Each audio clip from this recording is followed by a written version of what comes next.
அருமையானவர்களே, இந்த நாளிலும் அவனுடைய வார்த்தை நம்மிடத்திலே கொண்டு வருகிறேன். தேவன் நம்மை வழிநடத்தும் விதம் ஆச்சரியமாயிருக்கும். தேவ வார்த்தைக்கு கீழ்ப்படியும் பொழுது தேவனுடைய வழிநடத்துதலை அற்புதமாய் நாம் அனுபவிக்க முடியும். தேவனுடைய அந்த நடத்துதலை அனுபவிக்கும் பொழுது அவர் யார் என்பதை இன்னும் அதிகமாய் புரிந்து கொள்ள முடியும். வேற சில பாருங்க, 1 ராஜாக்கள் 17:2-6 வரைக்கும் தேவன் தீர்க்கதரிசியாகிய எலியாவை வழி நடத்துகிறார். எப்படி வழி நடத்துறார்னா, 2ஆம் வசனம், பின்பு கர்த்தருடைய வார்த்தை அவனுக்கு உண்டாயிற்று. அவர், நீ இவ்விடத்தை விட்டு கீழ் திசையை நோக்கி போய் யோர்தானுக்கு நேராய் இருக்கிற கேரித் ஆற்றண்டையிலே ஒளித்து கொண்டிரு. அந்த ஆற்றின் தண்ணீரை குடிப்பாய். அங்கே உன்னை போஷிக்க காகங்களுக்கு கட்டளையிடுவேன் என்றார். அவன் போய் கர்த்தருடைய வார்த்தையின்படியே யோர்தானுக்கு நேராய் இருக்கிற கேரித் ஆற்றண்டையிலே தங்கியிருந்தான். காகங்கள் அவனுக்கு விடியற் காலத்திலே அப்பமும் இறைச்சியும் சாயங்காலத்தில் அப்பமும் இறைச்சியும் கொண்டு வந்தது. தாகத்திற்கு அந்த ஆற்றின் தண்ணீரை குடித்தான். எப்படி நம்ம எப்படி படிச்சுட்டு போயிடும். ஆனா இது நம்ம உட்கார்ந்து தியானிக்கணும். கர்த்தருடைய வார்த்தை அவனுக்கு உண்டாகி என்ன சொல்றாரு? ஒளித்து கொண்டு. ஏன் அப்படின்னா அவனை அழிக்க தேடுறாங்க. அப்ப ஆண்டவர் சொல்றாரு, நீ அங்க போய் ஒளித்து கொண்டிரு. அப்ப தேவன் உங்களை வழி நடத்துகிற விதம் ஆச்சரியமா இருக்கும். நீ என்ன செய்யணும், எப்படி செய்யணும், இதெல்லாம் கர்த்தர் சொல்லி கொடுக்கிறார் பாருங்க. அப்ப அந்த வழி நடத்துதலுக்கு நாம் செவிசாய்த்து கீழ்ப்படிய வேண்டும். கர்த்தருடைய வார்த்தை என்ன சொல்லுதோ, புரியுதோ புரியலையோ, லாஜிக் இருக்கோ இல்லையோ, வார்த்தைக்கு கீழ்ப்படியும் பொழுது அற்புதங்களை அனுபவிக்க முடியும். வார்த்தைக்கு கீழ்ப்படியாமல் இருக்கும் பொழுது பிரச்சனை இன்னும் கூடிக்கொண்டே இருக்கும். நிறைய பேர் சொல்லுவோம், அன்னைக்கே ஆண்டவர் சொன்னார், நான் கேட்கல. நான் சொல்றேன், இன்னைக்கு ஆண்டவர் சொல்றாரு, கேளுங்க. ஆமாம். அப்ப அவன் கர்த்தருடைய வார்த்தைக்கு கீழ்ப்படிந்து போகிறான். அங்கே என்ன பண்றாருன்னா, அவனை போஷிக்கிறார். போஷிக்க காகங்களுக்கு கட்டளையிட்டு இருக்கிறாராம்.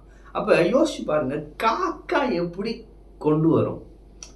காக்கா எப்படி கொண்டு வரும்? எங்க இருந்து கொண்டு வரும்? இதெல்லாம் நமக்கு தேவையில்லை. ஆண்டவர் சொல்லிட்டாருன்னா நிச்சயம் செய்வார்.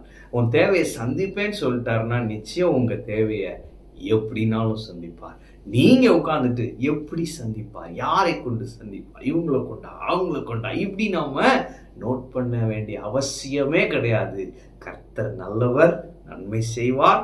நமக்கு நன்மையை மட்டுமே செய்ய தெரிந்த ஒரே நல்ல தேவன் இவர். அவர் நம்முடைய தகப்பனாய் இருக்கிறார். எனவே அவரை நம்பினா போதும், கர்த்தர் நிச்சயம் நன்மை செய்வார். ஆமென். அப்ப இவனை போஷிக்க காகங்களுக்கு கட்டளையிட்டு, காகங்கள் என்ன பண்ண, ஒரு காக்கா வரல, காகங்கள் என்ன பண்ணுனா அப்பமும் இறைச்சியும். அப்ப ஒரு காக்கா காலையில வந்து கொடுத்துச்சு அப்படின்னு சொல்றோம், அப்படி கிடையாது இந்த சண்டே கிளாஸ்ல.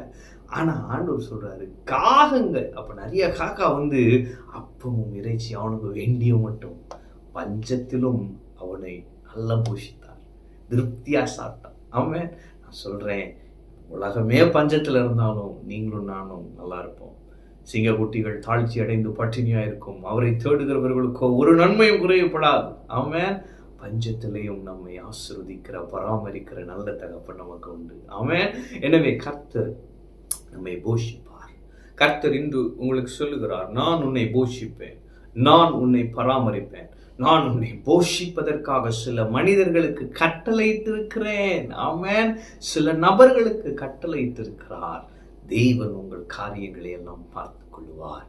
அவர் உங்களை போஷிக்கிற கர்த்தர். ஆமென். அடுத்து என்னன்னா, அவனை பாதுகாத்தார் இல்லையா? நீ அங்க போய் ஒளித்து கொண்டிரு.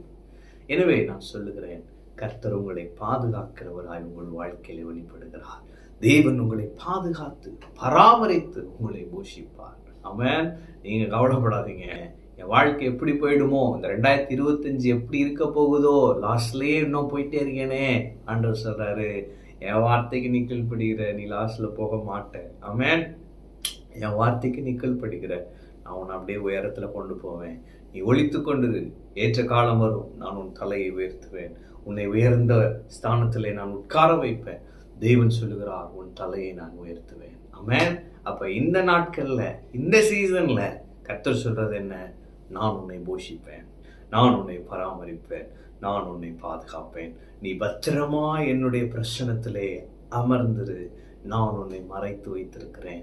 ஏற்ற காலம் வரும், நான் உன்னை உயர்த்தி அழகு பார்ப்பேன் என்று சொல்லுகிறார். எனவே கர்த்தருடைய வார்த்தைக்கு கீழ்ப்படிங்க. கர்த்தருடைய வார்த்தை சொல்லுகிறது அப்படியே செய்யுங்க. கர்த்தருடைய ஆச்சரியமான அற்புதங்களை, வழி நடத்துதல்களை நீங்கள் அனுபவிப்பீர்கள்.